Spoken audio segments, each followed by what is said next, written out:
What's up, everybody, and thank you for coming to the Columbus Cartoonist Coalition Kickstarter live panel tonight. And I am JM Hunter, Johnny Hunter, ND Hunter, whichever you remember, the guy that just freshly oiled his beer and is sucking on a mint, even though I'm talking to the internet. That's how kind I am to you all. So tonight we're going to be joined by a few guests who are actually a part of the anthology that we're talking about today. It's a anthology that's made up of Columbus, Ohio cartoonists and around Central Ohio, and it is nearing the end of completion. But we thought it makes sense if you also got to learn about these artists and got to know them and their work, and so that way, if you want to check out the Kickstarter or check out the creators' work, you can get some clue into how they do their stuff, their creativity. And so around 7:35-ish, we might be joined by our first guest. If not, then there's so much I can tell you about this Kickstarter. In fact, let me go ahead and roll the link here. So getting fancy with this technology. So this is the link to the Kickstarter. I will also put it in the comments section just in case some of you are tuning in. And we'll keep updating that throughout the whole evening time. And let's go ahead and put that in the comments section. So that way you all have clickability if you're joining us. And okay, so we are also streaming from the CX3 Twitch, my own Twitch, which is Hunter Art Lab, as well as my Facebook from Hunter Art Lab.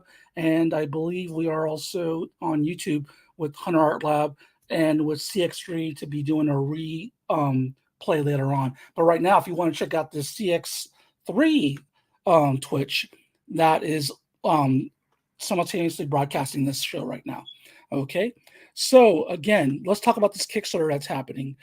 Let's see. Let's go and check in at where we're at on the Kickstarter. Okay, I'm not Jerry Lewis. I'm pretty, but and I don't do the crazy stuff he does. Well, actually, no, maybe I do.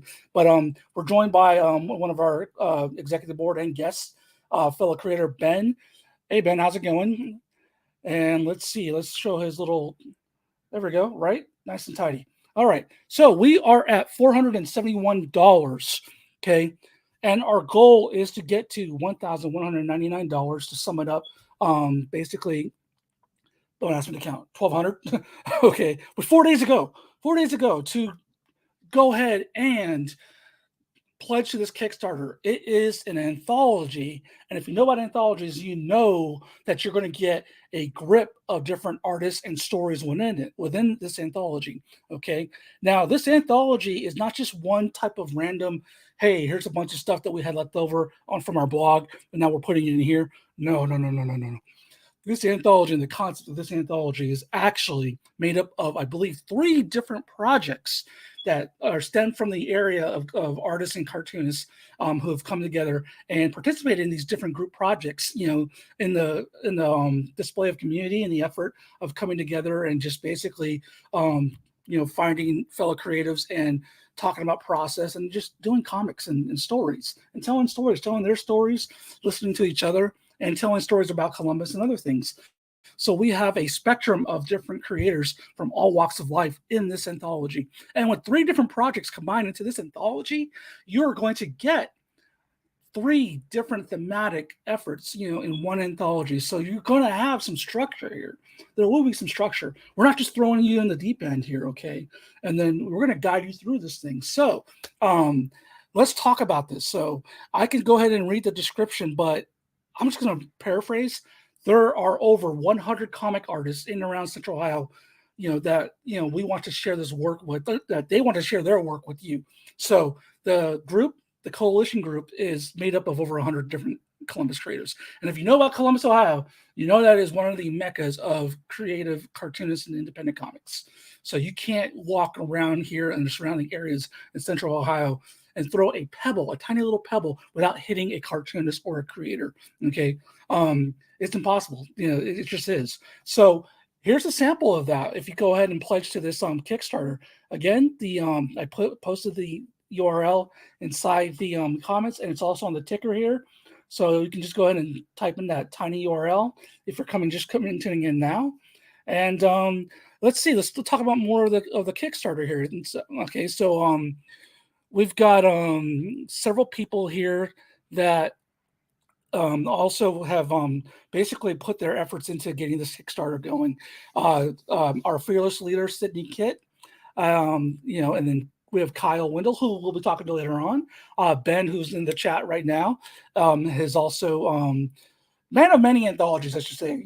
So Ben's always working on an anthology or a new project, and it's constantly streaming on his Twitch. Ben, if you don't mind, if you're still there, go ahead and drop your Twitch URL in the comment section so they know where to find you, my friend. We have Jeremy Fuscato that has also went and created some nice artwork for this anthology. But you know what? I feel like we have somebody about to tune in right now, and let's bring on Sydney Kitt, again, our fearless leader. So Sydney could talk more about the anthology.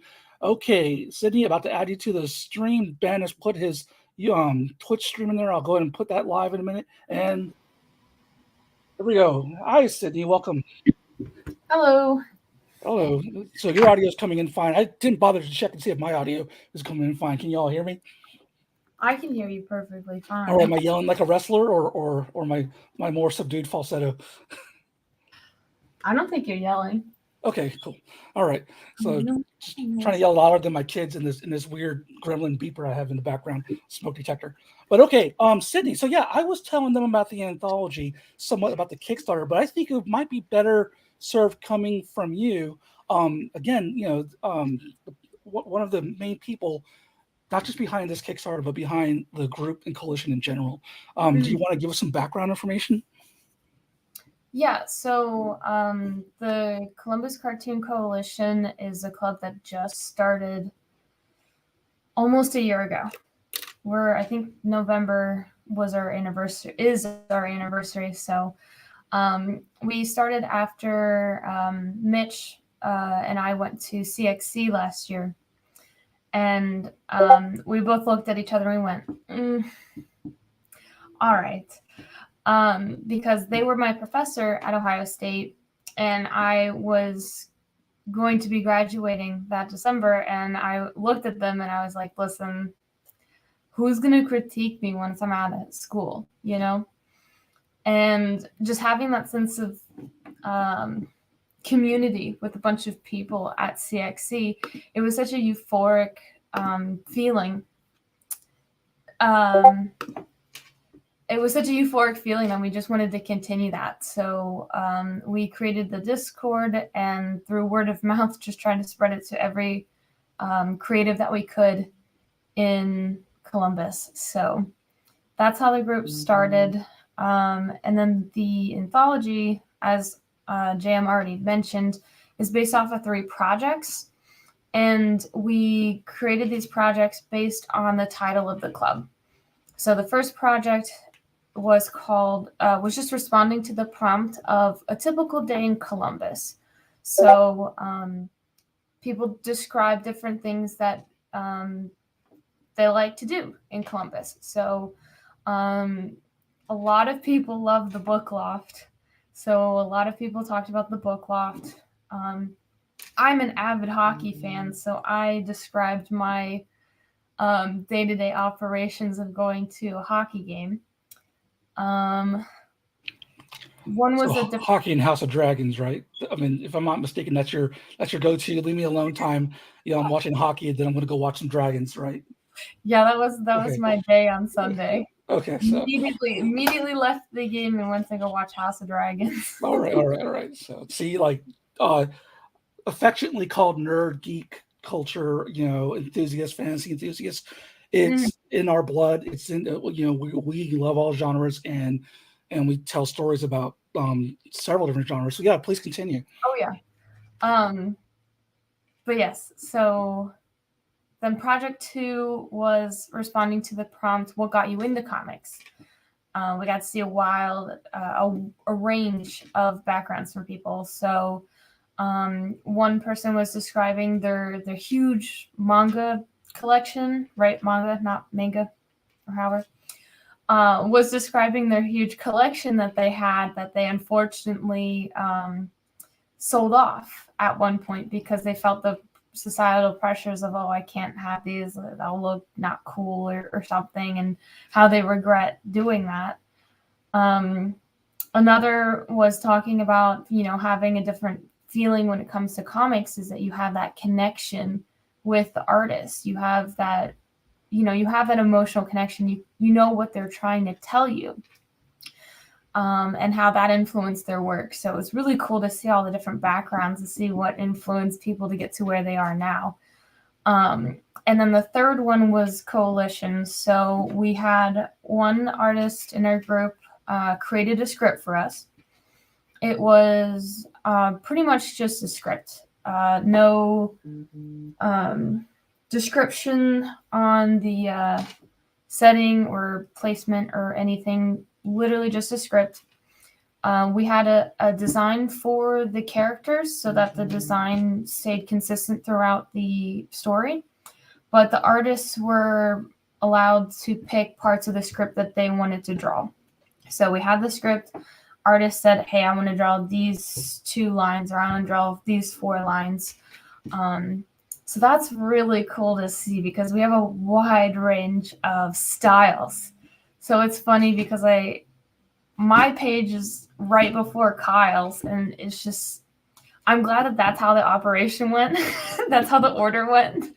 Because if it was Kyle's first and then mine, it would have looked like a kid drew mine. He puts everyone, especially me, to shame. Hey, there's nothing wrong with that, though. Kid drawing or minimalist, as we say, are very effective because then it focuses you to focus on the story and what's being said.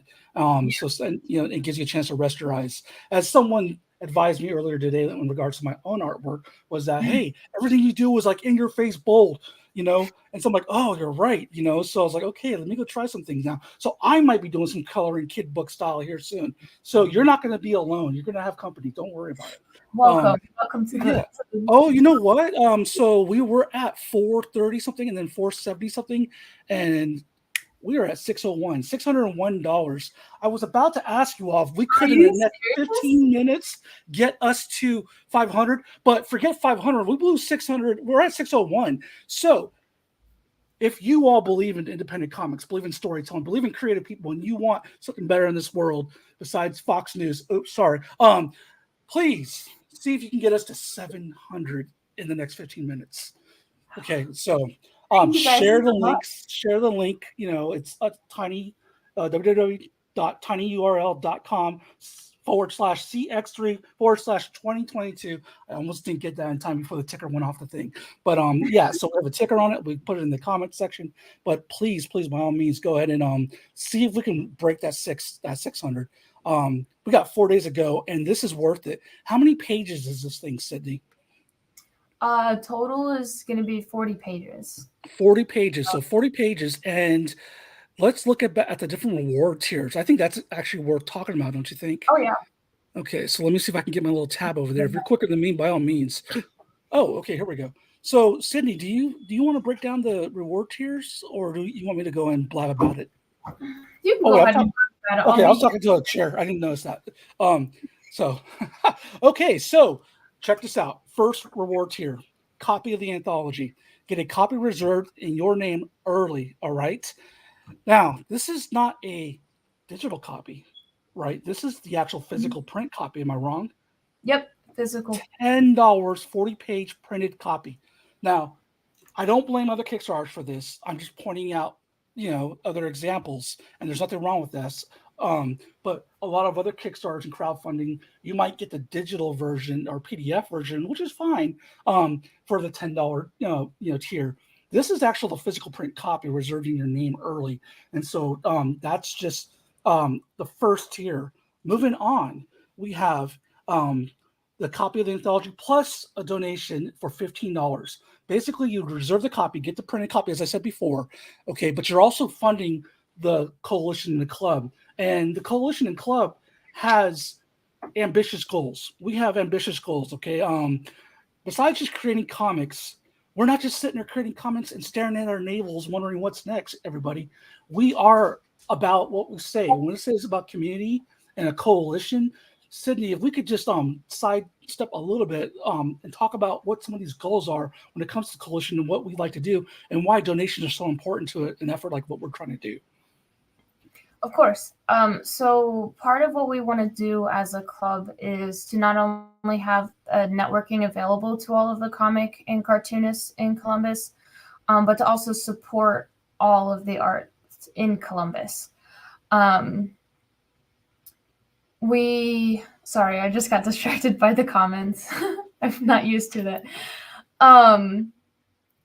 Yes, so we were actually having a discussion in our Discord today, which if there's anyone watching who is a cartoon creative, whether that be artist, writer, anything related to comics or cartoons, please join our Discord. But we were having that discussion today in the Discord that there is an upcoming con in Columbus, which is where a lot of our artists get their name out. And they're asking $300 for a table. That's just to be able to go to the con, to put your name out there, to try to sell your work. And so sometimes it can be a real gamble if people show up and if you even make the table.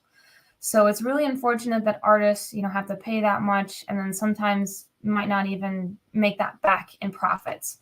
So one of our goals is to help support tabling fees, and additionally try to bring in some help. So if we were able to host other artists from other states and have them come in and talk about the process, because a lot of people have questions. There's a lot of questions about legality, copyright, how to get your name out there. We have lots of questions and we try to do our best, but we know that there are people out there who know way more than the collective. So we'd love to bring in those artists, but we'd also love to give them a little bit of something in return for their time. So there's a lot of programming, a lot of support that we want to do for our artists, and all of that additional money goes directly towards that.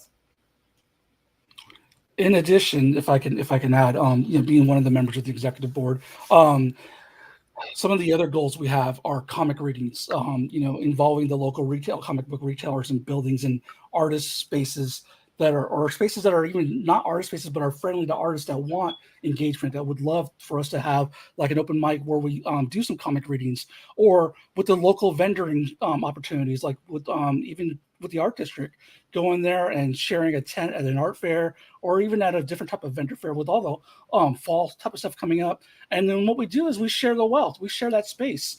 We had, as Ben just said, we had Oktoberfest, and they packed that thing out. Now, I mean, if you can get some comics with your brats and beer, I don't know what else is better than that. And they were doing live cartooning. So, I mean, if you want to see art and an improvisational, aspect of it, come to one of our tentpole events when we're hanging out. And there might be one of us just slinging ink and doing cartoons and all that. And who knows, maybe you can get some copyrighted fan art fair, pointed bat ears put on your kid's head or something. I don't know. But, so not just that, but there's also various things what we do in the coalition as far as trade, like a book trade or a book swap. Sydney, if you don't mind talking about some of those little other advantages of being a part of the coalition. Yeah, so one of our first events that we did, which is probably one of my favorite ideas that we came up with early on, was a book swap. Another selfish thing, I saw too many books in my bookshelf that I knew that I wasn't going to read again, or didn't have the time to read, and wanted somebody else to. So we came up with the idea of, hey, let's trade. Because I remember somebody in the Discord actually reached out and was like, hey, does anybody want these books? And there was one that I saw, I was like, I would love that. Thank you, please. So it was one of those, like, why don't we just switch? So we met at Goodale Park one afternoon, and wow, the amount of books and comics that were there was just amazing. I'm blanking. Well, you know what? What's that? I was going to say, who's the guy from the Scribbler? It's Jack. Yeah, Jack, Disposable Fiction. Yep. Mm-hmm. Yes, he was amazing. He brought like a huge box, scribblers, other local artists that he'd met in cons had gotten copies of. He had so many. Kyle showed up. He had a huge box, and it was just so overwhelmingly fun. Now, there is talk that we have about should an overabundance of books show up again, in one of our swaps, that maybe like trying to get some of the excess over to organizations or to groups that could really use the books to I don't know, get them in the hands of other type of groups or people that could use some distraction or some reading or just some engagement or entertainment. And that's also when you add a donation, you're also going towards those efforts, towards the bigger picture, I should say. And speaking of bigger picture, if you pledge $25 or more in this anthology, this is the last tier. The beautiful thing about this Kickstarter is that it's only like 3 tiers. It's very, very simple. We took all the guesswork out. $25 gets you a copy of the printed anthology, 40 pages, right? As well as 5 prints from members in the anthology. And I've seen some of this work. Oh, okay, we got some right now. Look, Sydney's already got them in the hands. So it's not just some type of like some big technical word that's not in my vocabulary, imaginary concept. Those are physical prints. They exist.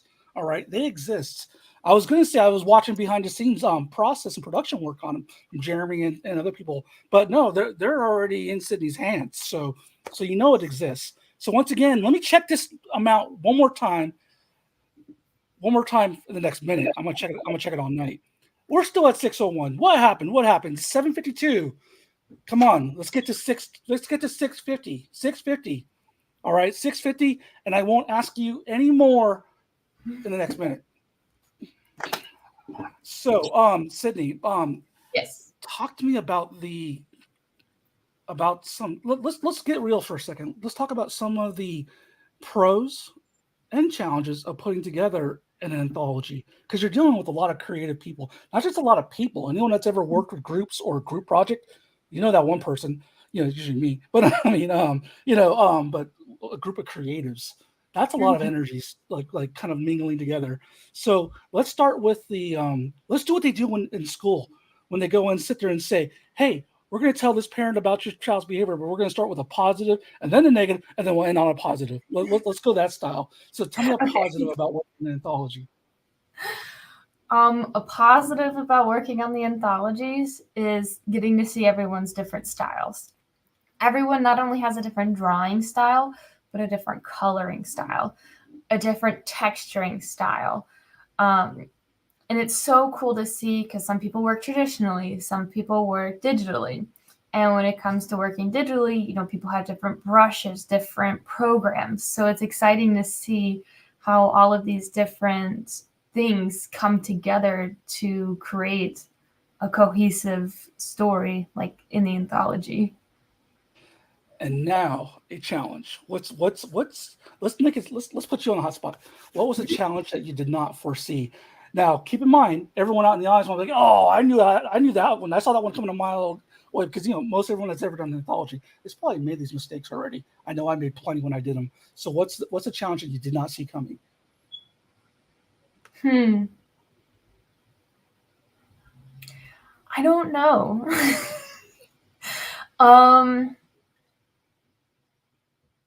Definitely, I think honestly the challenge about this is creating the Kickstarter. So I've you can put things together as a PDF easily. That's a pretty basic thing that they have you do in college. But unfortunately, they don't teach you how to market. They don't teach you how to get your stuff out there. They teach you how to create it. They don't teach you how to get it out there.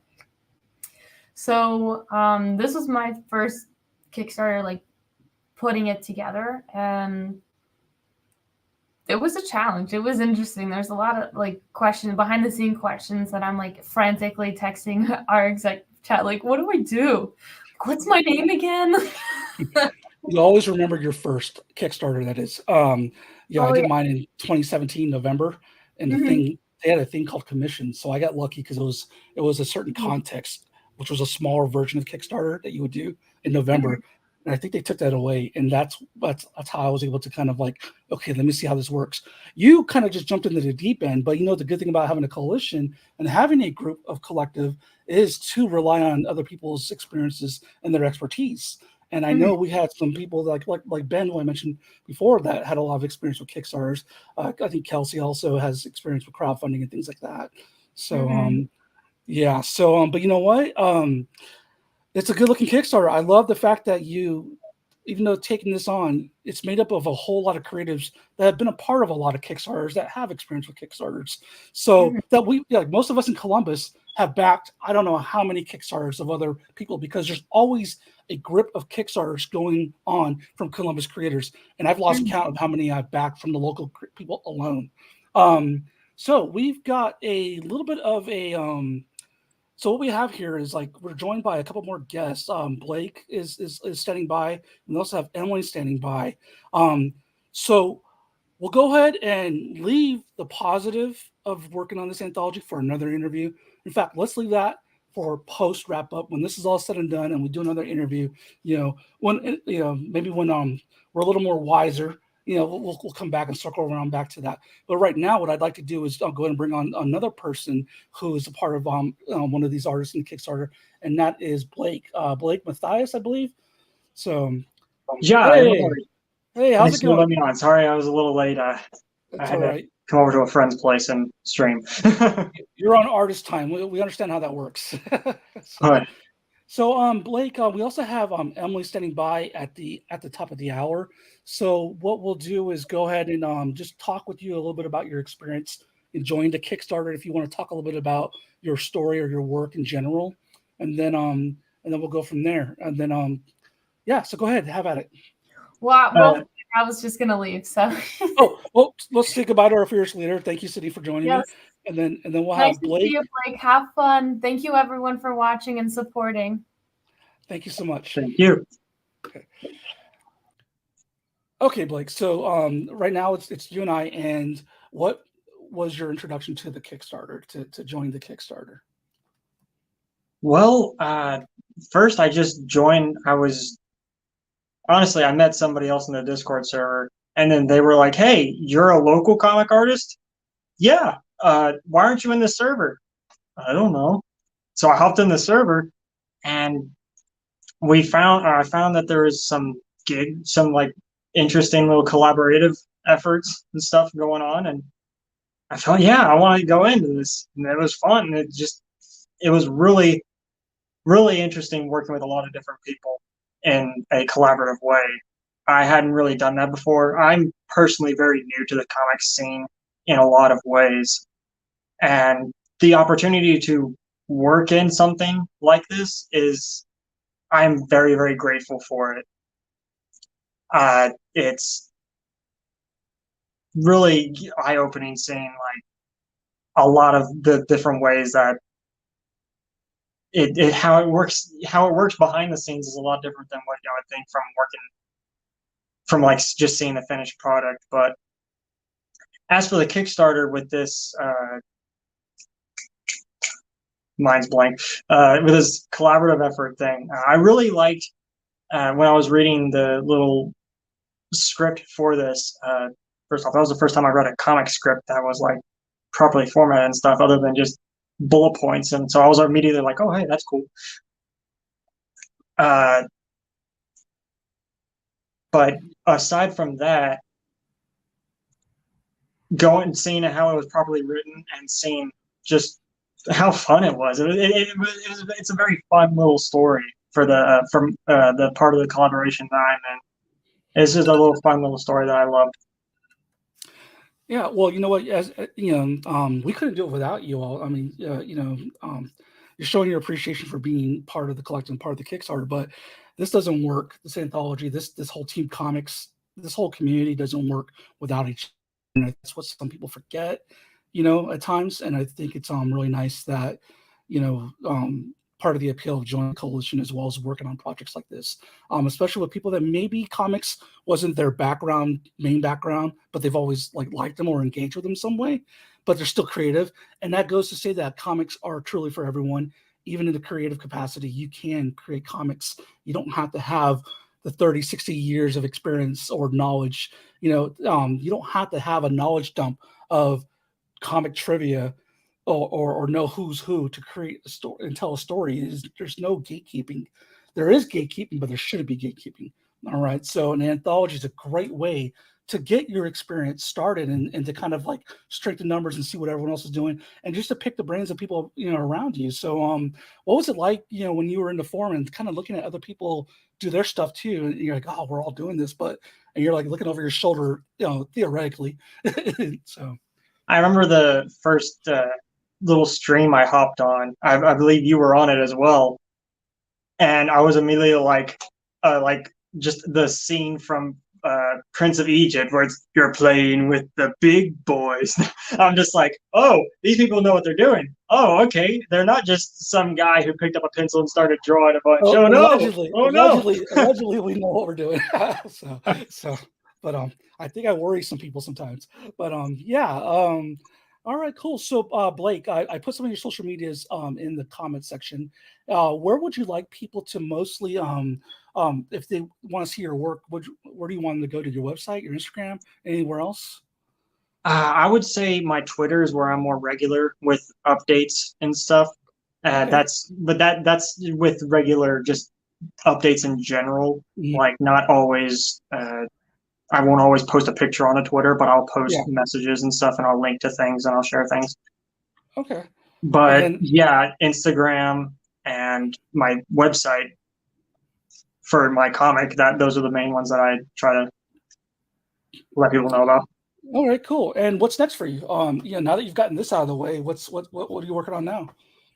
Well, I'm actually working on another Kickstarter that I used the fact that I'm in this Kickstarter to be like, hey, I'm in a Kickstarter, so I have some experience. And they were like, oh, okay, so you have some experience. And I'm like, I have I'm in a Kickstarter. I have not run a Kickstarter. I am leaving that to my betters. I have not. I'm contributing to it, and I am really, really into that. But no, I'm currently doing another Kickstarter with a buddy. This is their house. I'm at their house right now, and I'm doing the art for it. It's another comic called Sparkle Dog, where it's a Eldritch Abomination fursuit. Yay. So now the fact that you've acknowledged publicly about your little bit of a resume builder and segue into another, opportunity to kickstart, they're not going to kick you out of that house, are they? Oh no. No, awesome. I love the fact that you're just like, you know what? Give me more. Give me all the Kickstarters. Let me create comics, and you're ready to jump into another group, working with another group, which the concept sounds great. Is that live yet, or is it about to go live? Are you all still in the prep stages? It's going to go live in October. Okay. All right, then. Well, you know what? You'll have to come back sometime and talk with us once you all are up and running with that other Kickstarter or any other projects. That's what I love about what we do, is that eventually you're going to see a lot more interviews that are happening, not just from Columbus, but also Central Ohio and other creators. Because it's kind of funny. We make lots of friends in this business. So I'll try not to be late to this one, to the next one. Yeah, be early to the next one. So yeah. But anyways. Yeah. But thank you, Blake, so much. Again, thank you for contributing to the Kickstarter and to just coming into the group in general and joining the coalition. And if there's anything else you'd like to say or let the people know before we let you go and bring on Emily, please go ahead. The mic is yours. I'm going to mute.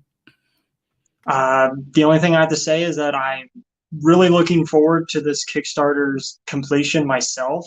The little story that the little part of the story that I worked on, I really loved. I loved how we all had our own and different interpretations of things, and you'll see that in the collaboration as well, how everybody just did things differently. And also the other parts that I necessarily didn't take a part in, but I've seen a little bit behind the scenes of it are great, and I am looking forward to it being completed. And with that, I'm just really thankful that I've got in the server and that I'm not just in the server, but in the coalition itself. And it's a really great and welcoming place, and I appreciate it so much.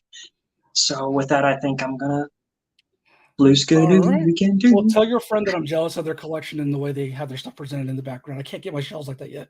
Oh I've got yeah, too yeah. much. Yeah, I should have said it with my envious. friends. I should have just been like, "Oh no, this is mine." Yeah. So I'm gonna ask you for tips later on in the Discord. So, anyways, Blake, thank you so much. Have a good one. You too. Thank you. Bye. Bye.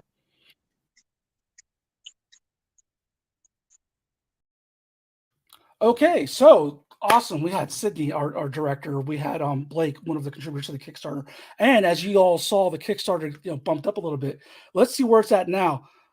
I'm gonna refresh this page because I know we're gonna have more interested people in here before I bring on our next artist. I'm not gonna tell you what it is. We can do better than that, everyone. Okay, we can do better than that. Anyways, all right. So let's get to our next guest who's been patiently waiting. And let me go ahead and introduce them. Let me get their stuff ready to go. Okay, we got that ready to go. And with that being said, I'd like to bring on Emily Wigglesworth. Hi. Hey, Emily, how are you doing tonight? Pretty good. Okay. I just had to pull my cat away from my other cat's food because one's on medication and the other's not. And Oh, I don't think my cat needs medication for her thyroid. oh, okay.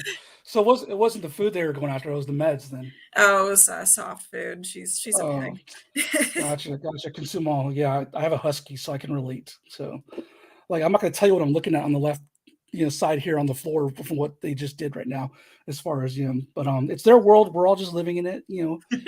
with our furry friends and our furry family members. But it is nice to meet you officially in this virtual capacity. And thank you for joining the Kickstarter as well as being part of the coalition. With that being said, let's talk about how you came to the coalition, if you wouldn't mind talking about that. So my partner, who also does comics, came across a post from the Columbus Cartoonist Coalition. And since I'm from the Columbus area, he figured that might be something I'm interested in. So he sent it to me and I hopped on for a meeting, and it just so happened they needed some more people to do some pages for the anthology. So I was like, okay, I'll do some more. All right. Yeah. So then, now your partner also does comics too. Did you want to Yeah, plug he them, does. or do you want to hog all the glory for yourself? It's up to you. I'm not going to guilt you. They might, but I'm not. It's Yeah. your I mean, time. if he's watching, it's a shout out to One and Only Comics on Instagram. Okay. And here's your Instagram right here. We've got your Instagram as well as your Mhm. website. In fact, here's the Instagram. There we go. Let me change that real quick. So awesome. So you jumped in. So you jumped into comics, but you've been around forever in regards to just being part of Columbus and all that. Mhm. And for those that don't know, if you want to briefly speak about Columbus and the cartoon scene, comics in general, what's been your experience or your viewpoint? My experience, so it's been a fairly isolated experience, to be honest. Haven't like really gotten, to be much of a part of the cartooning and comics scene, or much of a community at all until like this year. Because I was just focused on trying to graduate from college. And so a lot of it was like very small local projects or stuff that I was doing on my own. But recently I've finally been finding a bit more of a community, especially here in Columbus. And it's been very nice. Yeah, it looks like, just looking at your Instagram page, you've got stickers, you've got, you kind of play with a lot of different mediums. And Mhm. while it's you've been focusing on college, it still looks like you've been cranking out the artwork. So I don't know if this is just your like debut, or of sorts or what, Sort but it of looks like you've been busy. comics wise, yeah, a little bit more of a debut. Yeah. Okay. And if you don't mind me asking, in regards to college, what were you focusing on? I got a degree in graphic design at BGSU. All right. That was one of my undergrad degrees too. So, Mhm. and you know how I got it or why I got it? Oh, why? Because I had to put together over a 400-page anthology and I did not know InDesign. I went through 5 designers. I was like, I'm never going through this again. It took 4 years to make this anthology. Yeah. You kids got it easy. No, but I mean, Oh gosh. yeah. So I was like, Even when I'm yeah. So I still went and got a trying graphic to design degree. I still even have when I'm gaps in trying to put InDesign. together books myself, InDesign just constantly crashes. It's awful. Yeah. Yeah, it's more like my brain crashes when I'm in design. I have gaps, Yeah. and then I have to go and ask Ben and other people. I go, like, "What was that thing you did to get it to do the thing?" So yeah. It's funny that you mentioned that you feel a little bit isolated because I feel like that's been the case with a lot of us.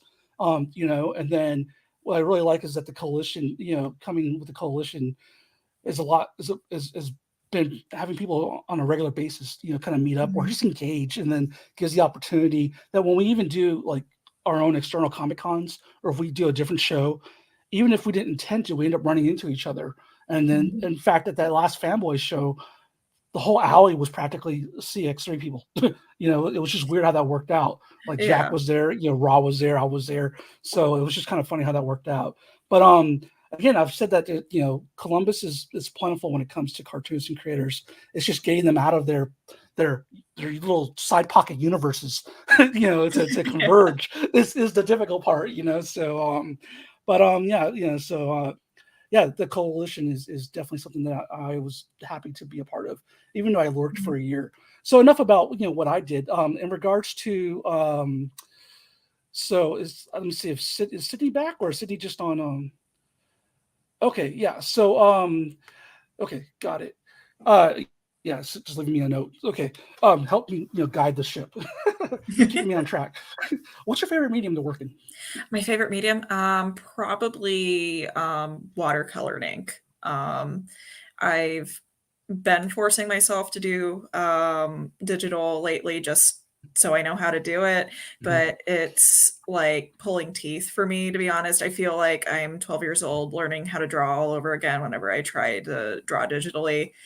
Usually watercolor is what I prefer to do.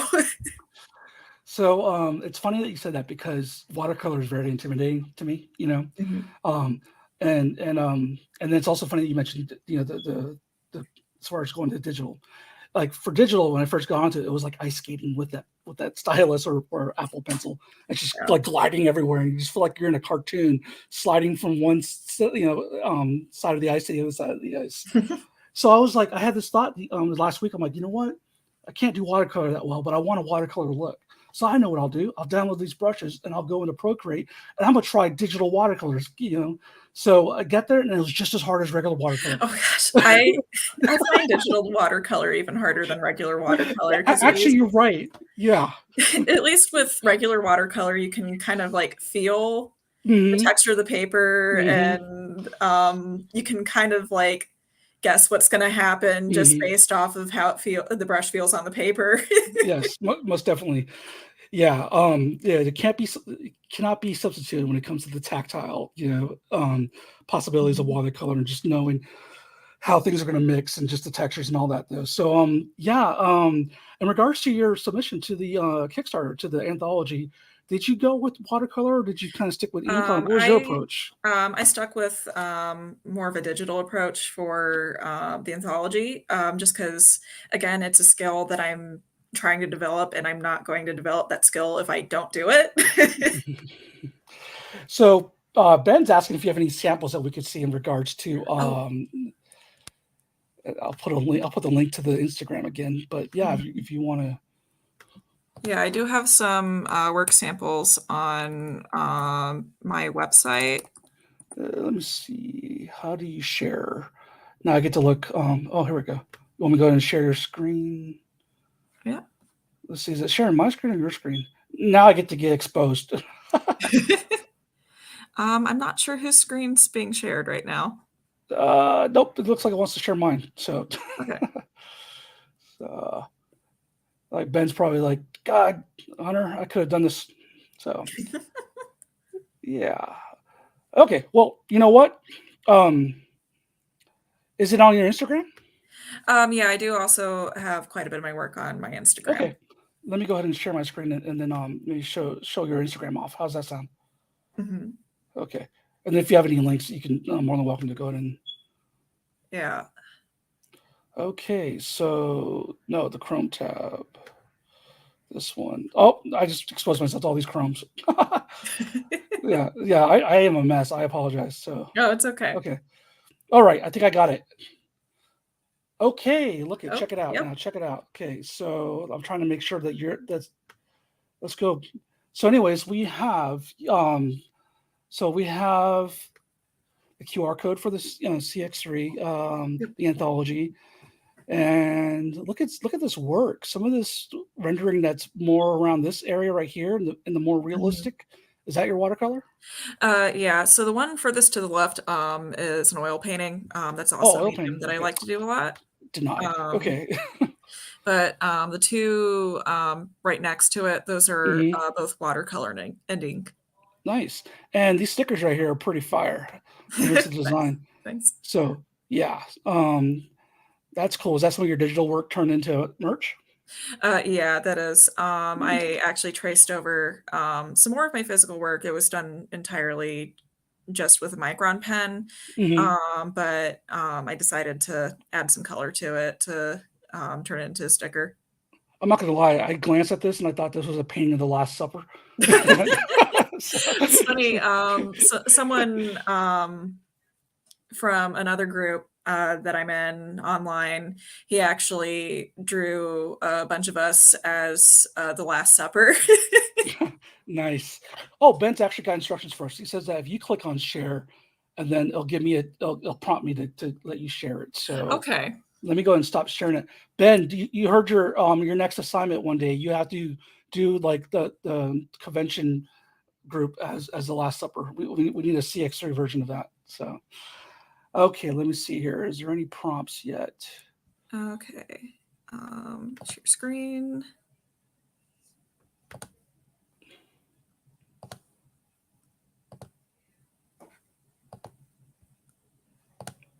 There we go. Okay, so let's see. Yes, add to stream. All right. Do you have control? I believe so. Yes. Okay. All right. Yeah. So feel free to talk us through whatever you'd like to talk about.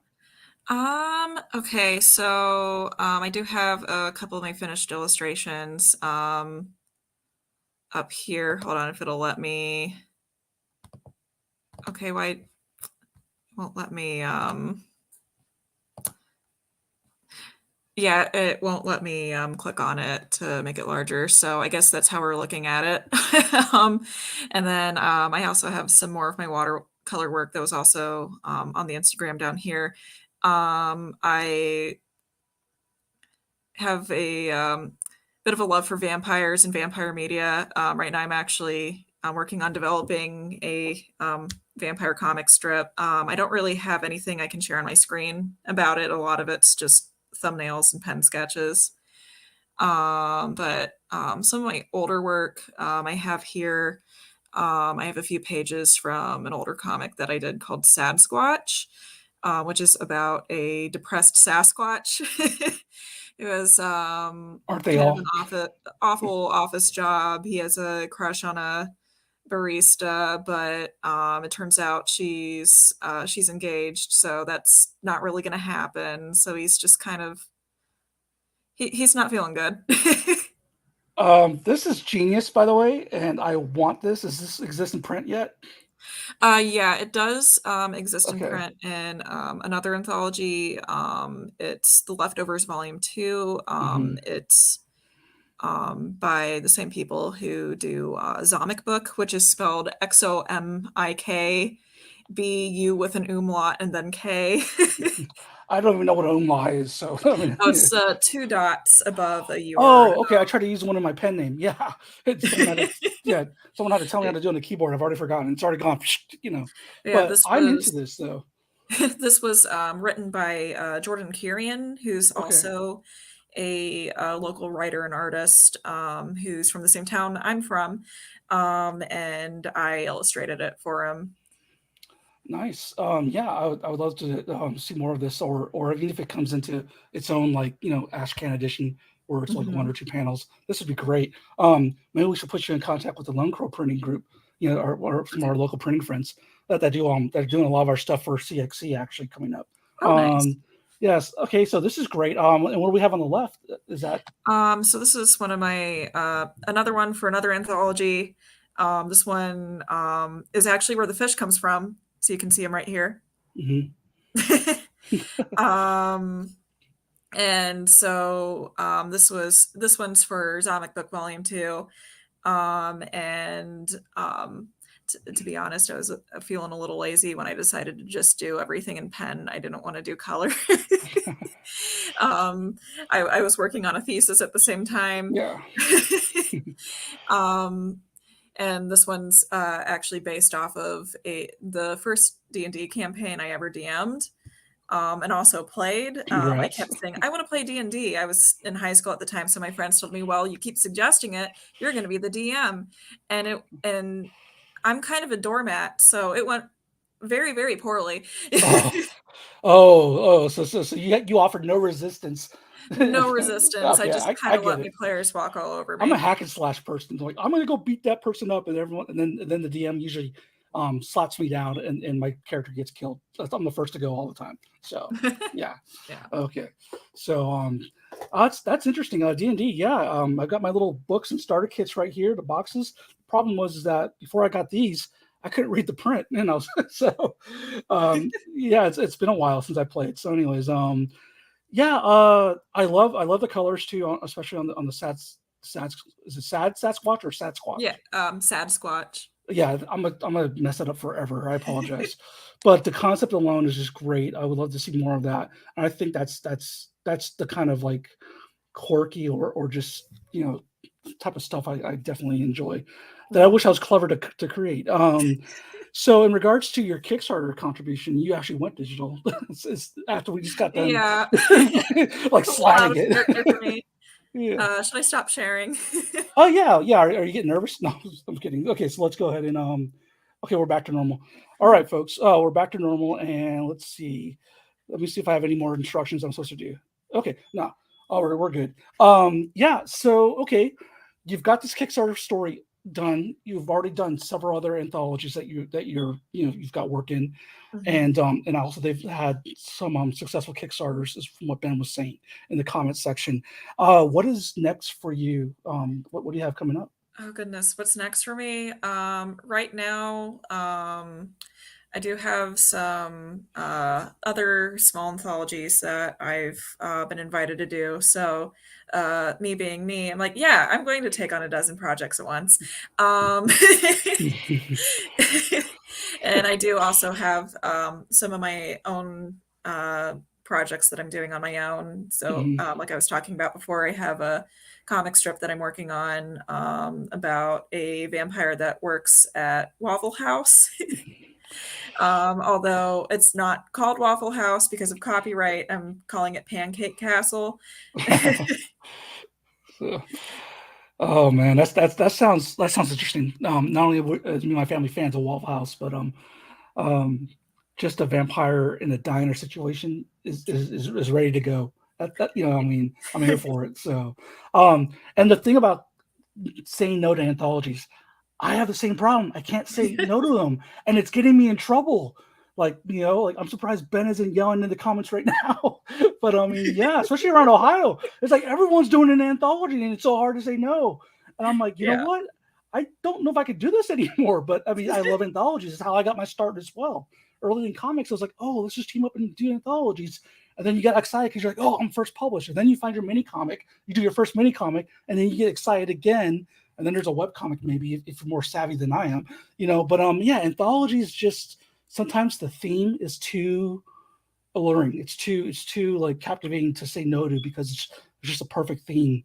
Or there's a group that just you want to work with, and this is a perfect opportunity to do that. Or you're in a block, or you're stuck, and then you find yourself, you know what, an anthology would kick my butt in gear, and I can maybe create something and then move on to something else. But then like another anthology, So.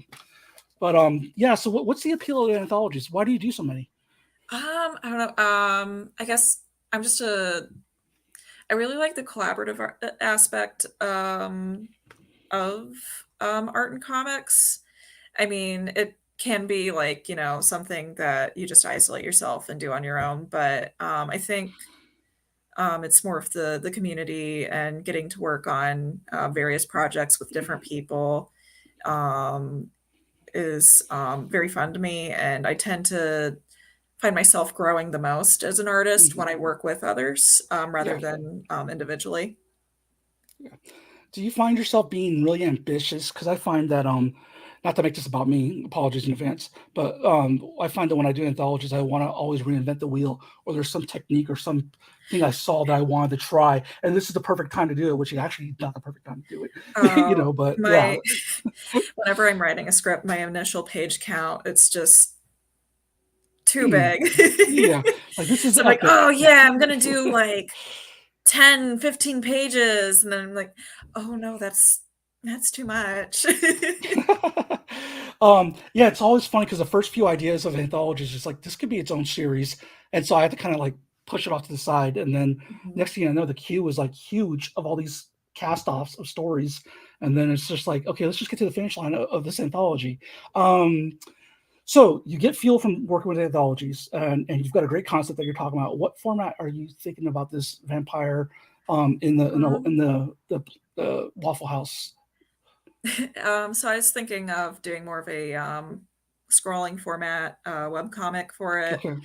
Just because that's a lot of what I read, and it's a format that I'm very used to. I mean, I think it would also translate pretty well to a print format with the way I'm doing it, but I like for like the main way that it's being hosted to be on something like Tapas or Webtoon. All right. We've got some people throwing in some ideas. Oh yeah. So yeah. See, look. I'm not the only one that digs the idea. So now, if this was like a D&D, it'd be like Wobble House or something. But yeah. You know what? It's funny that okay. I'm glad that you mentioned that there's still a print component to this. That because I know webcomics are just like. I mean, it's. I get it. I totally get it.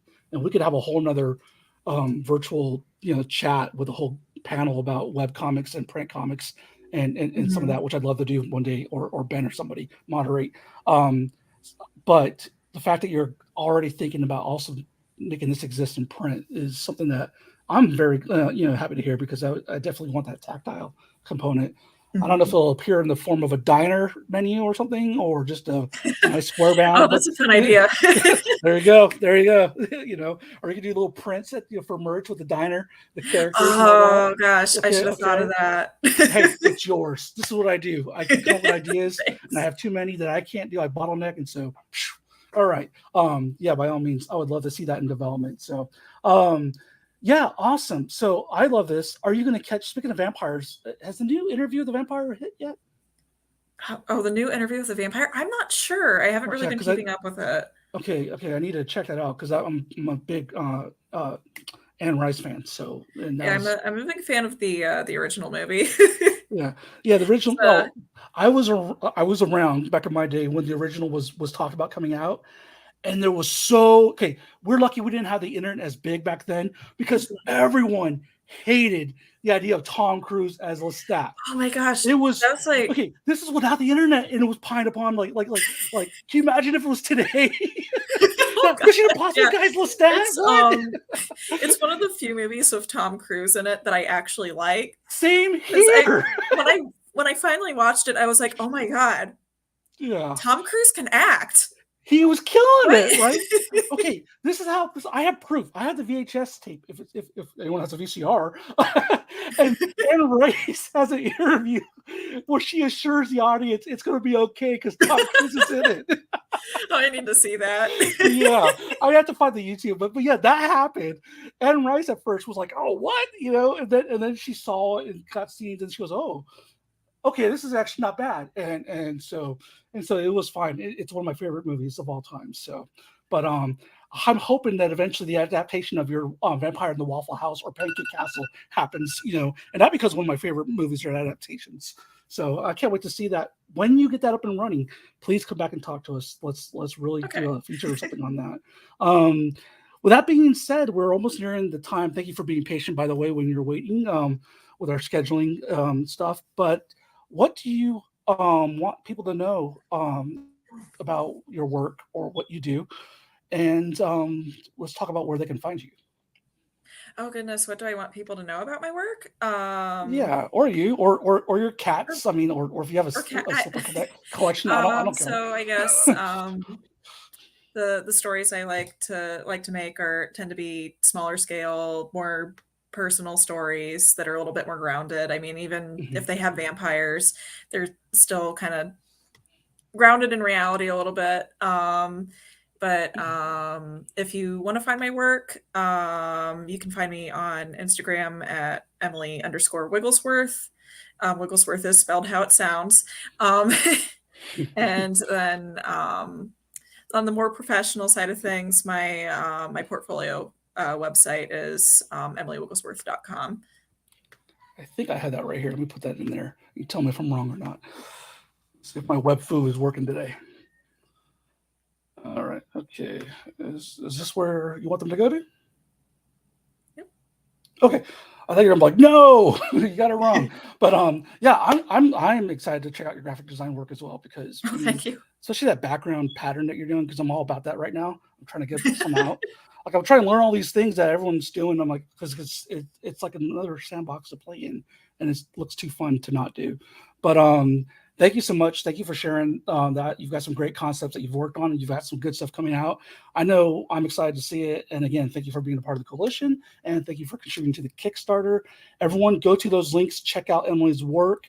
Emily's got great ideas. I think Emily's onto a few things, and I think you need to follow Emily and their work. So, great. Thank you so much. No problem. Take care. You too. Bye. Okay, bye. Okay, so while we wait for our next guest, who's already here and very punctual, don't get me wrong, very punctual. There's a few things I need to talk about real quick in regards to some details that you should know about this Kickstarter and about the coalition in general, because if you were on the fence of like, why should I push the Kickstarter, send the Kickstarter, send the anthology, what do the artists get? Well, you know what?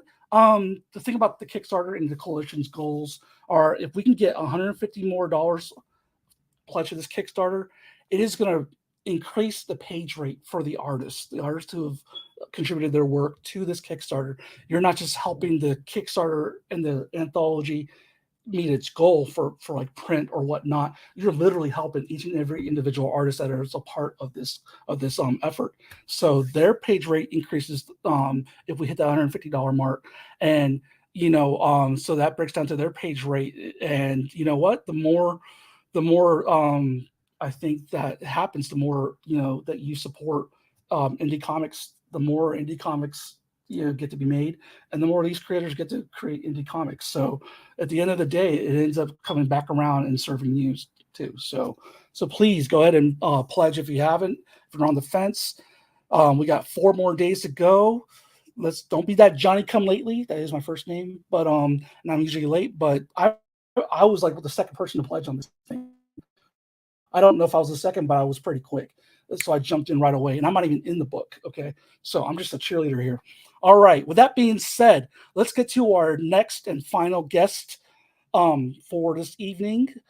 Let's go ahead and put the Kickstarter link one more time. Oh, it's already there. Let's go and do the, I'm all new with this stuff, by the way. Let's go ahead and put the other banner for the Instagram, so that way you can also check us out on Instagram and connect to the Discord, connects to the other artists. With that being said, I'm going to introduce our next creator. Our next creator is Kyle. Kyle, give me a second. Hey, can you hear me? Kyle, there you are. Waiting so patiently. Oh, I can hear you fine. Yep. Can you hear me? Awesome. I'm working on my wrestler voice, so I don't know perfect. if I'm yelling. But I don't know. Maybe I better stick to like being like the wrestler manager, so that way I can get beat up and then tossed aside. Hey. Yeah. So, but anyways, hey, what's going on with you right now? Why are you looking like Chris Evans? You got this Chris Evans look going. Yeah, I look like I'm undercover. I turn to talk to people. There's nobody there. I mean, you in the internet land. Doesn't he not look like Chris Evans right now?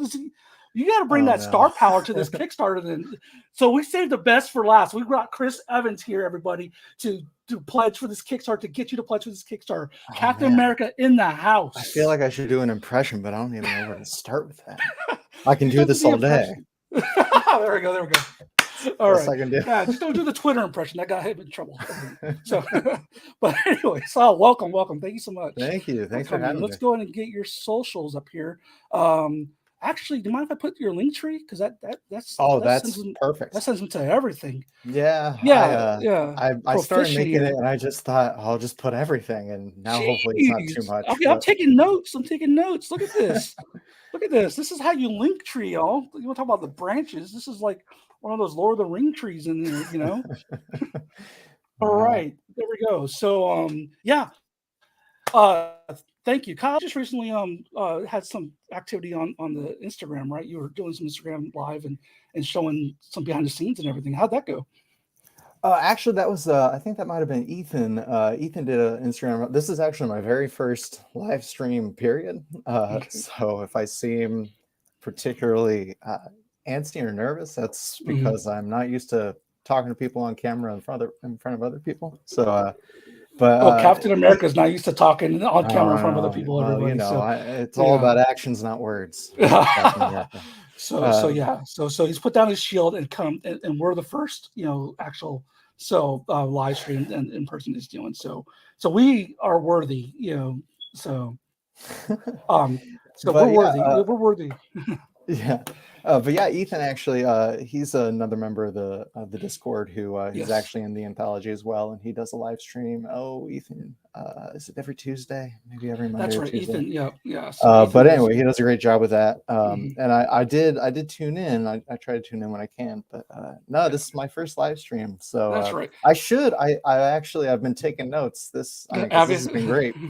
I don't know if you take notes from me. I just Oh, like, stop! You're doing amazing. I just get a lot of coffee You're and water. like and an I just kinda MC. go. I feel like I feel like I don't know. I'm riveted. It's all Well, good. there's one thing I like to do, and I get pumped by talking to other artists, other creators, and I like talking about comics and love talking about art. And it's easy. This is not work for me. It's the other stuff that's work. So yeah, you should see me count. That's work. Yeah. At any rate, so let's talk about sure, we can go through your little portfolio here with all these links, but we'd be here all night. But let's talk about out of these links before we get into your Kickstarter, as well as the coalition and how you came to the coalition. Let's talk about your origin story. Which of these links would you say best represents like you as an artist, I guess? Like, gosh, I mean, honestly, to be totally honest, I'm so fresh into all of this. Joining CX3 was really kind of my first step into comics and the local comic scene in any kind of major intentional way. My Instagram, I think, probably sums up more of me kind of holistically, because there's stuff with my family in there, and there's nice. I update my webcomic, like I do my webcomic announcements on there. If you want to get an idea of me as an artist, I'd say the website SaturdayMorningCartoonist.com is probably where I would direct people. When I was looking up, I was like, okay, I gotta do my homework on Kyle. And then it's like Saturday morning. I was like, that is such an awesome freaking name. Who doesn't get nostalgic when they think, it's like Saturday morning? Yeah. I mean, I'm glad that comes across. It was, I wrestled back and forth. Like, do you go with a cute branding name, or do you just stick with your name? And I feel like if you're a rando on the street, you're going to remember Saturday Morning Cartoonist a little better than KyleWendell.com. But I did buy the domain for KyleWendell.com too, in case someone thinks I'm not professional enough. Good. Yeah, no, I would have been like Saturday Morning Slam Page or something like that, and then everyone would be like, "Oh my god, this guy's extra." But Saturday Morning Cartoonist is very endearing. Well, and I tried Saturday Morning Comics, and that was taken. So because you know what, I accidentally thought about that at first, and then Saturday Morning Breakfast, the webcomic or whatever. I started thinking about all those associations, and I'm like, you know what? This person is doing some decent branding, because if you're already thinking about those other ones, then you're going to want to check this one out. Right. It's all about invoking a certain tone. Invoking a certain feeling to kind of set you up for when you start looking at my work. Hopefully you kind of have those good vibes going when you click on the link. So, and when you said about your Instagram, the rule of thumb supposedly with influencers and whatnot and how we're supposed to run Instagram is that we're not supposed to have any of our family pictures on it. It's just supposed to be our art. It's just supposed to be what we want. The almighty alligators rhythm and all that kind of stuff like that. And I'm like, you know what? I don't want to do that. Like, I My love my son kids. is way too cute for that. Right, My right. son It's is way like, too cute to hide from yeah, the world. I mean, my wife's way better, but yeah, like if there, I'm not. I mean, there's a picture of him in one of the shirts I designed for my website, and I put it on, and you're my free commercial model, man. I mean, you know, I have to post pictures of my family. It's just kind of, yeah, yeah. and I'm I think also it's important. I would never claim to know anything about how to do Instagram properly as any kind of professional. Yeah. I'm really stumbling my way through it. As You and me both. I mean, even if I learn these rules, it's like I don't want to follow these rules. These rules make no sense to me as a person, and I think you talking about your family on being Instagram, how it's the best of both worlds to have you, your family, your work, your webcomic and all that, and then your merch and everything like that. It's like this is a whole person. This is a real person. This Yeah. isn't like artificial. This is who you're getting when you meet this artist and their work, you know. So I hope that comes across. Yeah. I think it's genuine, and hopefully, you know, people eventually start rewarding that more often than you know, whatever else is supposed to be trending today, plastic chihuahuas or whatever it is. No offense to the plastic chihuahuas out there. So let's get into it. You are local. What has your experience been like being part of Columbus and before you met the coalition? And kind of what was it like being a cartoonist creator as well as a local in Columbus? I think Emily mentioned isolating. I feel like that was sort of my experience. Not Mhm. really for anyone's fault but my own. I just, like I said, this is kind of my first foray into the scene Mhm. in any kind of serious way that had any kind of plan to it. Um, but I've always known Ohio in general and Columbus in specific to be, I think you mentioned on your last live stream with Ben, like it is a comic mecca.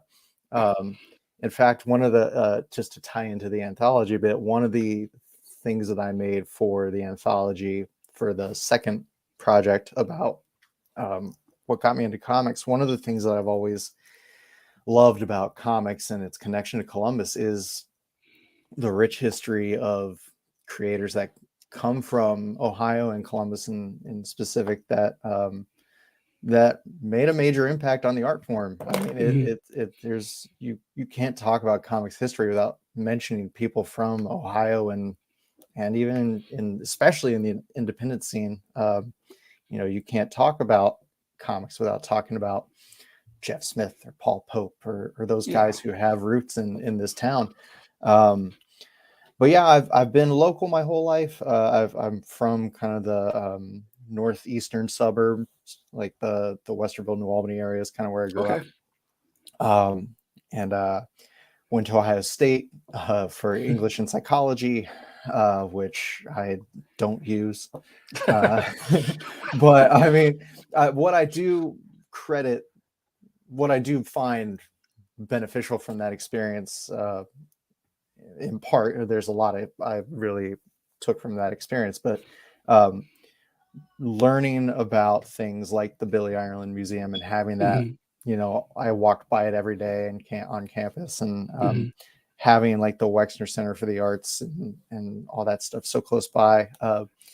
Even if I was sort of a passive observer for a lot of it and kind of like watching from the side, like wishful thinking, hoping that I could someday like be a part of all this and feel myself good enough and confident enough to be a part of it. That exposure, I think, is super valuable. Yeah. And so if you're an aspiring artist in the Columbus area, there's a lot here for you. And I think CXC coming up is a great Yep. showcase for those things. And I think that is a big contributor to why I pushed myself to try to actually put myself out there and to try to do more things. Because I mean, that show, I get jazzed every time I go to that show. I mean, Mhm. it's such a good show, and that's what led me to CX3 because I went virtually Oh, last year, nice. and Okay. the Discord server they had. Yeah. I don't Yep. remember if it was Mitch or Sydney. One of them linked to Yeah. the Discord for CX3, and Yeah. So pretty early on, I've been a member of the server, and it's been nothing but a boon for me as far as my ability to connect with the community and my ability to put myself out there. And there's still so many people that I don't know yet in there, you know what I mean? And it's pretty it's robust. awesome. It's It's very robust. robust. It's like, And you know, and I've been a lurker on like back when message boards were a thing. You know, I would just kind of sit back that's where I got my and start. I would Yep. and you know, like Jinx World, like I would just kind of Yeah. like read what everyone was saying. Never really contributed anything because I never felt I was a troll. I was in the gutters on Comic-Con. Good for you. I was fighting on TCJ's message board and all that. Some people back in my need it. skinny days. So yeah, I didn't know. It makes sense. The Comics Journal had a message board. That makes so much sense. Yeah, all the who's who, we all would get in there and fight with each other and stuff like that. You could go in there and like, I mean, Danny Hellman, all of them. Like, imagine the publishers of TCJ or the Comics Journal kicking you off the board. Oh man, you know, Fantagraphics. Yeah. But wild. that's how my anthologies got too. That's how I got into this. And I think something. I guess that's kind of what I was going with. It was with I've been a lurker before, and being a lurker, I think it's totally valid. It's totally fine. I have a lot of social anxiety, so like it takes a lot of effort for me to like gear up to put myself out there before I'm comfortable around people. So I get that. But if you're a lurker on the server, and you are listening to this, you're welcome to share whatever you're comfortable sharing whenever you want to share it, because this is such a warm collaborative community that Mitch and Sydney and you and Ben have helped build, and I really hope that as we start expanding and broadening kind of the scope of what this is, which is super exciting to me, I really hope that more people take the plunge and just try to do it. I mean, because I think I'm 33. If I had gotten out of college and just try to put myself out there and let people see my work so they can, for good or bad, give me feedback, I would have grown a lot faster.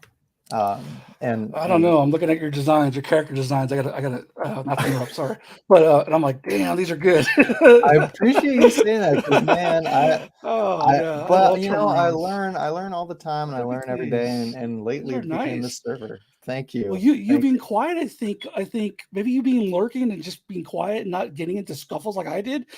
I don't know. Maybe well, better work because of it. Well, I am completely self-taught, and I think part of that is just being a sponge. It's awesome. It's just I would read a lot of artists' comments on message boards, or I'd read a lot of interviews, or I'd watch and listen to a lot of interviews, or listen to reviews of people talk about their own work. And you just kind of, you absorb it, you let it digest, you forget about it. And then somehow, like, if you were to ask me who I try to emulate or whatever, I don't know that I could give you an answer, because I think it all just kind of cooks underneath, and then it comes out in the work somehow. It's great work. I'm looking at the fan art now too. You got a soggy. Thank you. Yeah. Thank you. It's funny you mentioned that. You know, I can't take credit for building anything when it comes to the coalition, because honestly, it is you all, that even the ones that are quiet, that build this, because what I love about the coalition is that it is made up of a lot of people who may not be the most boldest or outspoken, or people that would push themselves or hype themselves up, you know, that you would think, right? It's more who are actively creating in the community, but maybe socially aren't so bold or adventurous. And so when they share their work, and we get to have you all join a project or a swap, or even come on like this, it's like, where are these diamonds in the rough been hiding all this time? You know what I mean?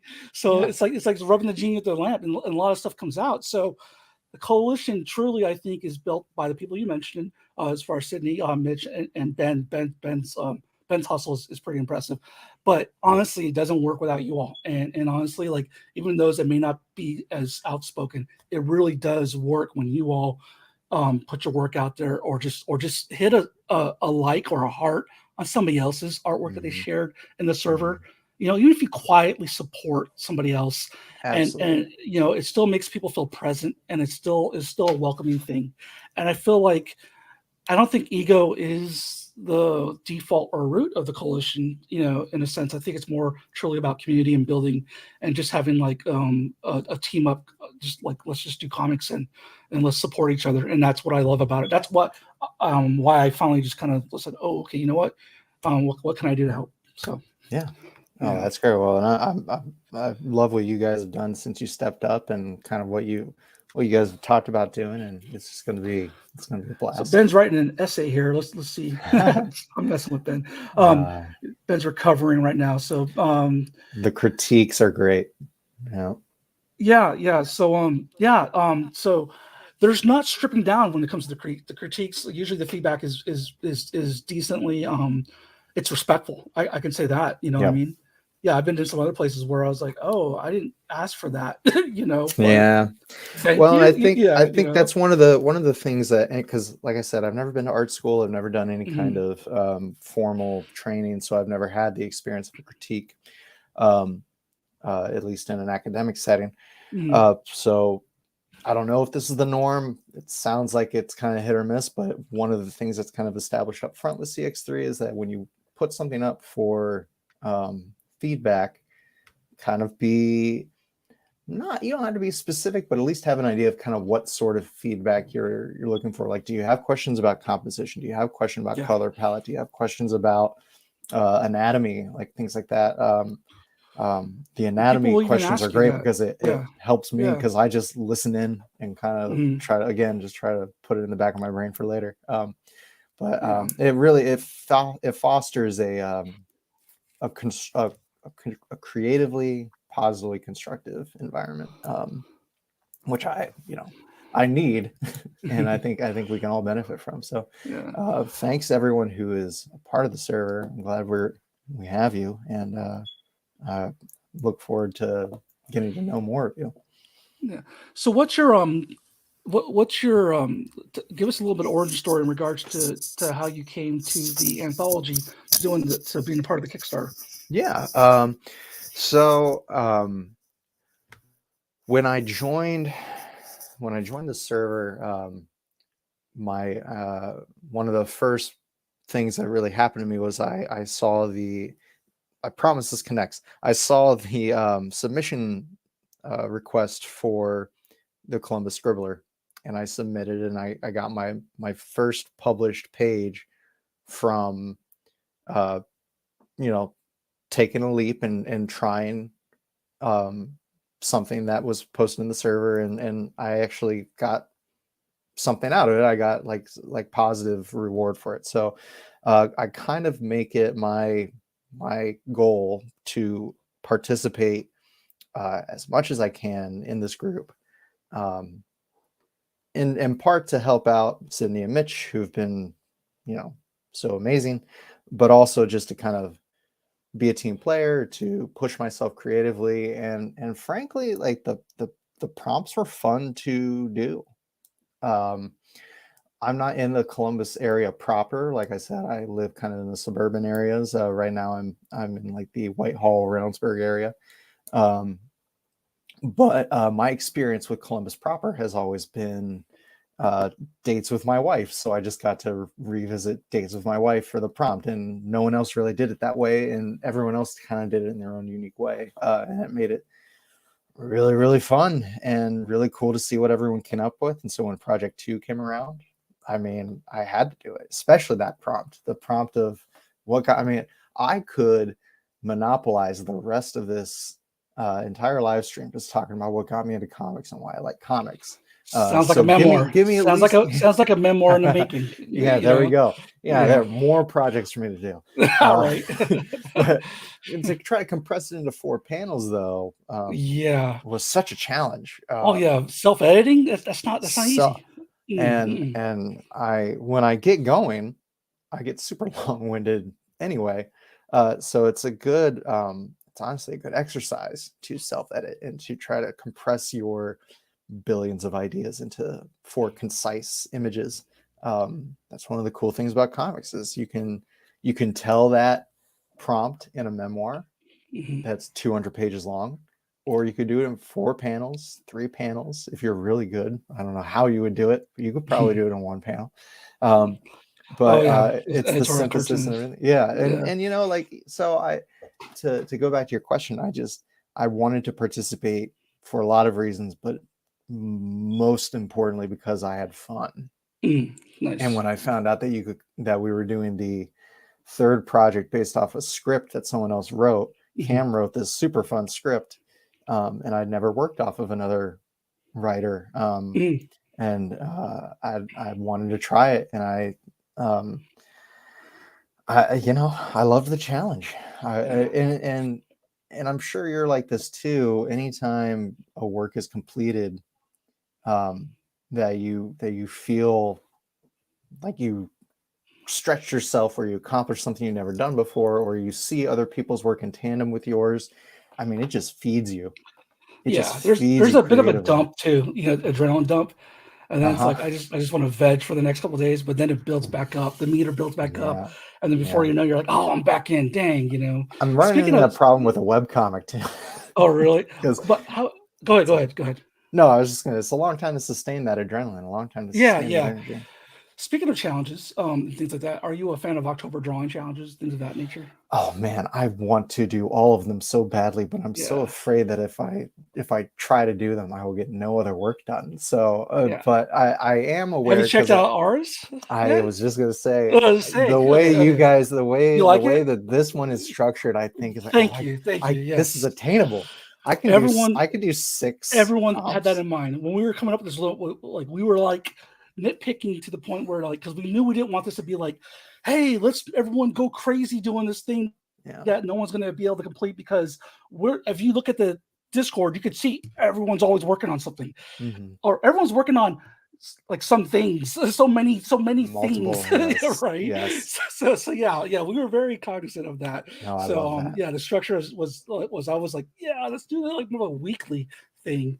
And then it's open enough to where you can take it and adapt it. If you're working on something like you have your own webcomic or your own thing going, you can still take this challenge and adapt it to that.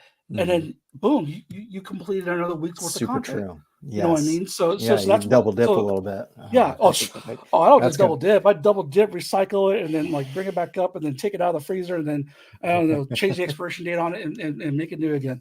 But this is very flexible, and that's what you said about having first artists and creators having their first. What's great about the coalition and the anthology aspect is that it does give people a chance to do things that they maybe haven't had the opportunity to do, or were a little bit of hesitant to do in their past, and now this is a perfect place to experiment and try some things. 1,000%. Yeah, and you have the protection of other like people around you, just too in the book. So it's so. Oh yeah, well, and they're all so different, and they're also unique that you can stand out by being yourself, but you can also have kind of the comfort of, like you say, like you have, you're not going in alone. You have friends with you, and that makes it fun. That makes it comforting. It was funny because Sydney was talking earlier about having to follow, or like in relation. Yeah. Whatever. She's great. She's great. Yeah. So it's just funny that it's like see, everyone has these anxieties and these fears. Just to pivot a little bit back to the Kickstarter. We are at 601. What? Come on, we can do better than that. 601, because you know Columbus. why? Columbus, where are you at?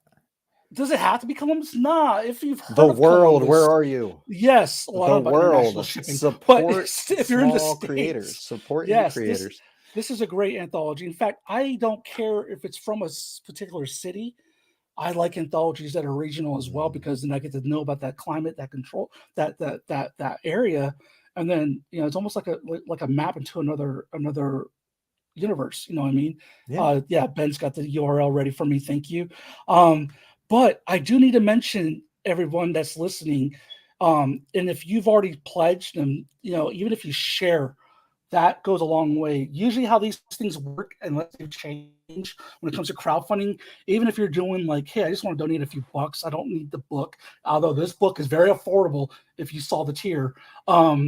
It helps boost it. It just kind of boosts the algorithm, and it puts it back on people's radar who maybe were like, oh yeah, I'll get around to it. But you know how the internet is.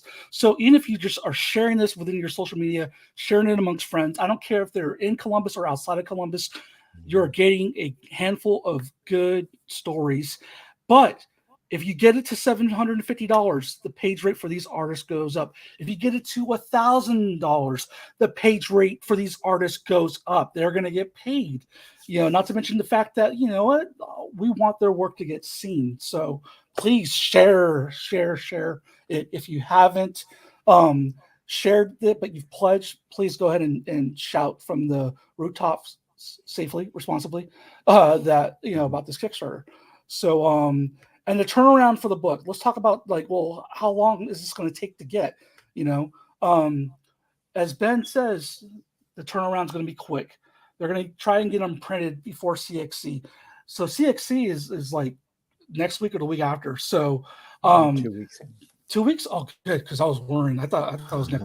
I had no sense of Now time. you're making me double check though. So no. We're gonna go with that. Yeah, that sounds good. Yep. Okay. Yeah, not this coming weekend, but the following. Oh, but no matter what, there will also be some copies at CXC. But you know what? There are not going to be as many copies, as there is available if you go ahead and reserve your copy right now.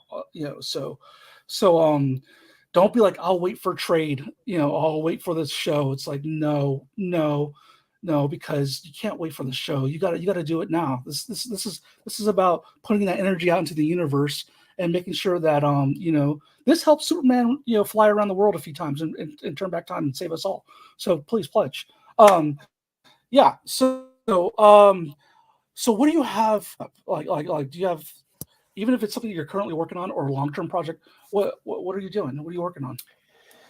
So I mentioned my webcomic. My webcomic is Cornelius Armstrong. It's a story about a circus strongman who happens to be a grizzly bear in a mid-century circus. Oh my God! All these clever ideas y'all keep coming up with. It's super fun. Again, you go for that Saturday morning cartoons kind of vibe. But it took a little bit of a hiatus in September for a number of reasons. Some personal stuff that just kind of got mixed around that I had to kind of adjust to, like 23 episodes, my work schedule and stuff. Yeah, it's. I mean, I've been plugging away for about not quite 6 months. I think starting in April. Whoa, hold on, 6 months, and you got 23 episodes. I did every Saturday, man. Every Saturday morning cartoons. Tune in. But yeah, so I took a little bit of a break, kind of informally.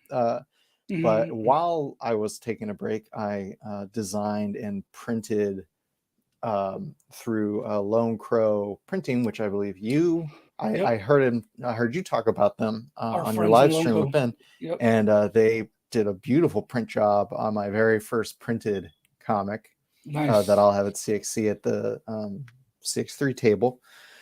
So I've been working on that. I'm going to try to build back up my lead time on the webcomic so I can start releasing that in time for CX3. Or listen to me, CXC. Yeah. It's all right. I do it all the time. I'm so that's pretty much my focus right now. Now that I kind of gotten the I got the anthology work all finished. I have a print. One of the Kickstarter tiers is you get prints from the artists. I have a print available. So five prints. Five prints. Five different artists, not just like 5 prints from the same artist. It's different artists. And the ones I've seen are knockouts, man. They're great. Yeah, you all really want them. You all really want them. So that was part of what I worked on in September because I bit off more than I could chew. But I made it. And they're limited prints, which so get them while you can. Okay, let's talk about your Saturday because I got a few questions. Okay, Saturday. Please. What time do you get up to make comics or to create? So used to, on my previous work schedule, I worked I worked a night shift, and I would get off Friday night at or Saturday morning at 1:30 a.m. and I'd get home and I'd post them at 1:30 a.m.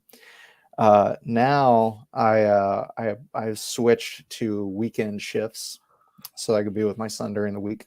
Because my wife's a teacher and went back to work.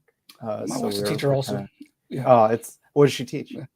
Right now she's she mostly was the reading teacher, but now she is like kind of like the trainer coordinator and so she does all the curriculum on the newsletters, and then goes and teaches like basically how to do the letters and the different types of curriculums that you're supposed to do in the classroom. So she's got my her doctorate, background. so she's all in. Oh man, Yeah, so she's so like the real deal. Yeah. I yeah. did that for a while. I was a reading intervention. I did reading Oh, okay, intervention for a couple years. nice. Yeah. Well, yeah. Oh, we got to talk sometime about how to segue your comics and artwork into that that thing. That's a whole untapped. I completely thing. agree. I think you know what I'm talking about. I totally do. We need to talk about that sometime, because I really and think, your like webcomic. I want to have you back on. I want to talk about a few things, especially like you mentioned, like getting ahead. When it comes to your webcomic, and then having a family and teaching all that. Like that's all stuff that I think that people who might be like aren't sure if they want to do creative work or do comics. Like, how do you maintain real life? This isn't like a superstar type of thing, right? And I think that's a conversation that I think we should have a bunch of you on to do. Yes, I would love to talk about. I have a lot of good. You thoughts got to come on back that. on again. Yeah, I would love that. Yeah. So, regarding the prints, there is only 20. Is that what I'm hearing? 20 sets of the 5. Okay, so these prints are limited. They're limited edition, basically. So basically, get in on that Kickstarter, not just to get your book, your for $10 you get the print book, but for $25 you get the book and the 5 limited edition prints. So this is going to be worth your while. You get artwork from 5 different artists, and then an anthology full of many different stories and everything like that. But circling back to the Saturdays, so you started working weekends in order to be able to spend time with your son during the week. We have a 16-month-old, so I'd be home with him during the week, and then my wife will be with him on the weekends, and then we have all of our evenings together. Nice. So because of that, I had to change my release dates, my release schedule. I usually do it around whenever my first break is, usually around 7 a.m. Or 7 or 8 a.m. So it was consistent, and now it's changed. So I'm hoping to get it back to being consistent. But yeah, it's essentially just 1 page a week, and then the website has all the black and white version. And then if you prefer color, you can either purchase a printed copy at CXC, or you can subscribe to my Patreon page, which is in my enormous link tree. Hold on. Well, I got this. Hold on. Oh man. Well, this is what's great about being ADHD and having like 20,000 tabs. This is actually working for me. So okay, excellent. Hold on. What? Oh, stupid Patreon things. But let me see. Is it gonna let me show? Oh, I put it in the wrong comments. I thought I had this. I almost had it. It's all right. Patreon.com/Kyle Wendell, all one word. There we go. There it is, y'all. It is. Okay. Yeah. And you can join for as low as $1, $3. $1 gets you the color version. Nice, $3 you can see the time lapse, because I work digitally, 100% digitally, so I have a time lapse. And then $5, I think I give you a sneak peek of the week ahead, so you get a early release. This makes me think that you seem like a responsible, productive person. I try so hard to be. I can't speak from experience, but you seem like one. So what I'm proposing is having you other people on, later on for one of our maybe CX3, if not mine, then maybe Ben's or my Indie Hunter group. But we got to have a conversation again with other productive, responsible creators about how they do Patreon, how they produce a webcomic, how you work, be a creator as well as with a family, and all this type of grind, and how that balance works out. Because I think people would definitely be interested in hearing how, whether it be like what not to do, or hey, here's how I do this. Maybe it'll work for you. Well, and please, so, yeah, please tell me when you want to do that, because I would love Yeah. to. And selfishly, because I want to hear what other people have to say, because no, I'm being well, new why at do you this. think? Why do you think I'm putting this together? I'm the one that's going to benefit the most. Yeah. This is why I'm proposing. Hey, I mean, that's why I'm saying yes. Yeah. I'm more of a do as I say, not as I do person. So I need to get a little more doing there. Rising tides, all ships, that kind of thing. We're all going to help each other. It'll be good. Yeah, but no, it's great. It's great. So we got your Patreon again. Your link tree game is pretty savage. There's a lot of good stuff to check out from Kyle here. And again, limited prints. Kyle's gonna be at CXC. We'll see you there. But don't wait for CXC when it comes to this Kickstarter. Get the anthology now, get the prints now, and then follow up with Kyle and get more of Kyle's work at the colored versions of the prints. So okay, so we know you're working on the webcomic. Is there the last question I'll have for you is there any dream project within reason? Because I know our dreams can be like weird, ambitious, like huge epic, like Skyrim type of things. But like is there like an itch that you haven't scratched yet that you're like, man, I would love to get to do this, in a creative capacity? Like what is that one thing? Oh, buddy. So part of my problem, and my wife will tell you this, and this is what kept me out of the comic scene we shouldn't get them together very long. Is because no shit. I mean, nothing I'm saying. She would agree with everything I'm about to say. What happens is I'm like, oh, I have this idea for this little tiny idea. It's gonna be so manageable. Little tiny idea. And then it just sprouts into this enormous That's the next unwieldy anthology thing. Yeah, exactly. And it becomes my memoir about how I got here. But it's such a problem. And my dirty little secret about my print that I made for this Kickstarter is that it's really kind of my 10-year plan. Oh, everything on there. Because the print, not to tell, but it's my head. It's my head wide open with a ton of characters coming out. Brain dump, which is just a brain dump, because that's how I feel whenever I sit down thinking about what to do. You're not alone. You were trying to keep this a secret? No way, you're not alone.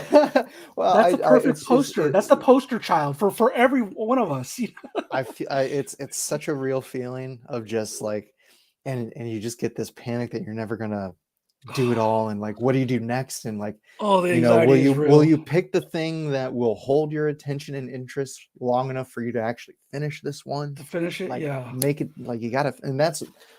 That's why I did the webcomic, honestly, because you got to be there every week. This is what you're doing, and it's manageable. It's 1 page a week. So that's the short version. Next time we talk, we're gonna get into that. Yeah, man, I got all kinds of ideas. Oh, I can't. You know what? I think a podcast segment, or I jokingly said an anthology, but I think it'd be a great discussion or panel later on, is to have this thing titled "Tiny Ideas," and then we get into, we gotta figure out how to copyright it if we verbalize it out loud. That would be great. I came up with a spy mini comic. Oh wow! And I immediately made it complicated. I can't help short myself. 8-page mini comic, and then I was like, oh, what if you did this? And it's still 8 pages, but it's like going to be impossible to do. But I want to. It's going to be out of control. Okay, we'll put anyway, we'll save it. We'll put a pin. I'm so sorry to monopolize one of this time, but no, this is great. I love talking about this stuff because, again, as you can see, there's so much more to talk about, everybody. So, I want to thank Kyle and everybody that joined us tonight.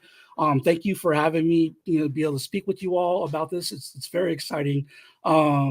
I'm gonna go ahead and post. Ben's got the information for what we're working on here with the CX3 as well as the Kickstarter. And if you pledge, you get the 40-page printed comic for $10 only.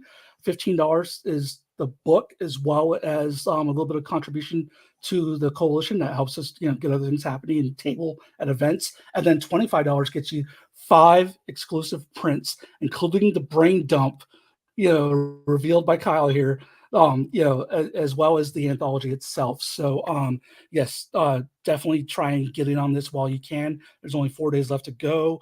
I believe you are going to hear from Kyle again, because we are going to have him on. I think I'm going to try and rope in Ben and some other creatives, all of us big thinkers, and where it's like someone needs to contain them, because they're out of control. They're like the mutants that they get unleashed and then become in wreck shop and everything because of all these ideas and everything like that. So I think we have some ideas for the future. Check out CX3 on the Instagram, the Columbus Cartoonist Coalition. Also, be ready for our October drawing challenge. It is manageable, it is doable, and it's flexible. You can work it into your own schedule. The themes are fun. We had a lot of fun coming up with it and everything like that. And that was just the tip of the iceberg when it comes to that kind of stuff. But there's definitely fluidity when it comes to this challenge. It's not set in stone, but there's a lot of little ideas and fun times like this that happen in the Discord. And yeah, they're just if you're Central Ohio, we're also talking with the Cleveland people and all that. So I mean, it's an Ohio thing, but mostly it's a creative thing. And so we would love you to be a part of it. Thank you, Kyle. Hey, thank you. Appreciate it. No problem. Great talking to you. So everybody else, I'm going to say goodbye. I'm going to end it here with Kyle. Kyle and I are going to sign out. We're going to end broadcast and be on the lookout for the Kickstarter. Again, you only have 4 days. Help us. 750 gets these people increase in their page rate. 1,000 gets them an increase again in their page rate. And then 1199, 1,200, shy of 1,200 gets this book in your hands. Peace.